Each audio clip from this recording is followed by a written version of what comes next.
Your franchise agreement explained what is inside of the contract that will define your future as a franchisor. Now, before you sign a franchise agreement, you should know this. It's not just a contract, it's really your company's DNA. It's a very, very important document. If you get it wrong, you will spend years fixing what you could have built right from the start. And that's what this is all about. Most founders, they rush through this document. They just want to get it done.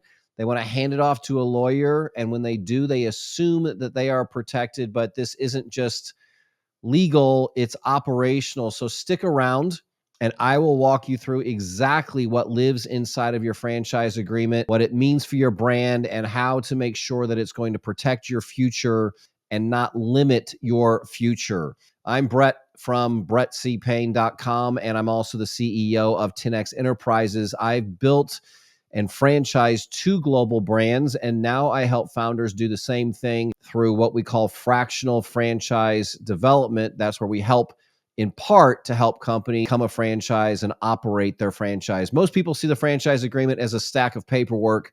I know I did the first time that I did it. Man, it's a big, thick stack of paperwork too. But operators, the ones who lived it, know that it's really the blueprint that controls everything. It controls your royalty. It controls your control over things, your scalability, and your freedom. So let's break down what is really inside of this document. I want to do it section by section with you. I want to do it in plain English. Section number 1 is going to be all about your fees and your royalties, or what we call your fuel or your friction. This is where most founders are going to make their mistakes. They set the fees that look good on paper, but they don't really fund what we call real support, or they underprice royalties just so that they can lure franchisees in. They just want to get them in the system, and they end up resenting their own model later because they just simply didn't charge enough money. Your royalty is not punishment. It's the engine that funds your infrastructure. If you set your royalty too low, in other words, the percentage that you're going to charge from the gross sales of your franchisees all over the country, or maybe even the world,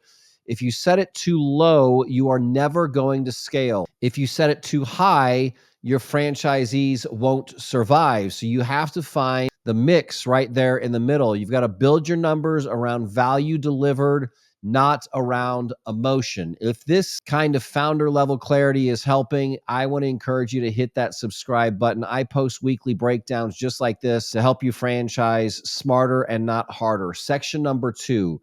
Your territory rights. This is where you are going to build boundaries that are going to ultimately build trust for your franchisees. The territory is where most franchise relationships start, and it's also where most franchise relationships end. If you have unclear boundaries, they will create chaos.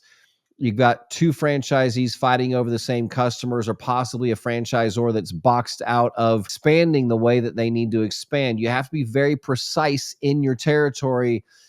You've got to define the geography by zip code, by population, or trade area, but you do have to define it. Most franchises don't just do a radius, is what most people think. It's just like a circle around a location. Most people in franchising don't do it like that. They're going to use zip codes. They're going to use natural demarcations. They're going to use population, things like that. But the main thing is you've got to define it. If it's not written down, it does not exist. And that's absolutely true, especially in franchising. Let me ask you something. If you could put one rule in your franchise agreement that every franchisee had to follow forever, what would that rule be? Drop it in your comment. That's probably the rule that's going to define your brand more than what you think. Section number 3, your training and your operations. This is the brand promise that you're making. You're putting it in writing. Your agreement should protect your customer experience. This means clear language about training programs, about operational standards, about brand guidelines, about the systems. They've all got to be written down,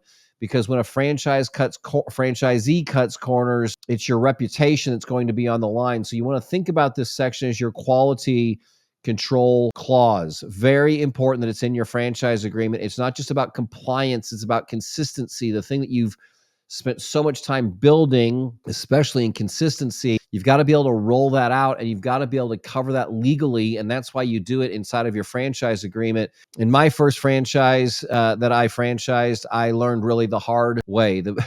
do this incorrectly. It just takes one untrained location. They can undo years of brand equity overnight. They can just really unravel the whole thing. You've got to be careful about it. Section number 4 is renewal and termination. This is the tough stuff. This is the part nobody likes to talk about, what happens when things go wrong, and sometimes things do go wrong. Renewal and termination clauses, they're going to be the clauses that decide the relationship when performance drops, and sometimes that just happens. Good agreements are going to protect both sides. It's going to protect the franchisees who perform. They're going to get security by this clause. That's why you want it in there. Franchisors, it will protect them. When they uphold the brand, they get authority. So you don't want to avoid this section. You want to write it out very, very clearly. If you've got ambiguity here, it's going to lead to lawsuits, and you want to avoid lawsuits at all costs. Section number 5, support obligations. You don't want to overcommit. Founders often make big promises, especially at the very, very beginning. They make promises about training, about marketing, about lead generation, all these things that you're going to do for your franchisees. But what they don't consider is the operational cost that goes behind offering all of those services to your franchisees. Your agreement should reflect what you can sustain, not what you wish to deliver later. Especially as a new franchise, you don't want to overcommit to things that you think people are just going to want and kind of expect. You can't model your new franchisee or your new franchise off of Subway or off of McDonald's or off of Jimmy John's or some brand that has hundreds of locations or maybe in thousands of locations, because you simply do not have the operational infrastructure to support all those things. And your franchisees, potential franchisees, though they may be wowed by you suggesting that you're going to supply a number of things, in reality, if you can't do it, it's just going to lead to disappointments.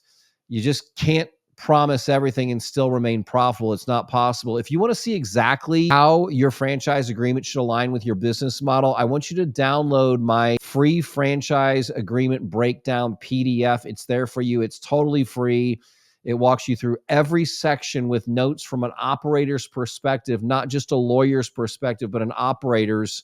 The link is in the description for you, and you, again, can get that absolutely free. Legal protection is powerful. It's very important, but only when it supports the business model that is behind it, which is the one that you designed. Don't just sign what your attorney gives you. You need to understand it. You need to shape it. You need to make it your own, because it represents who your entire brand is.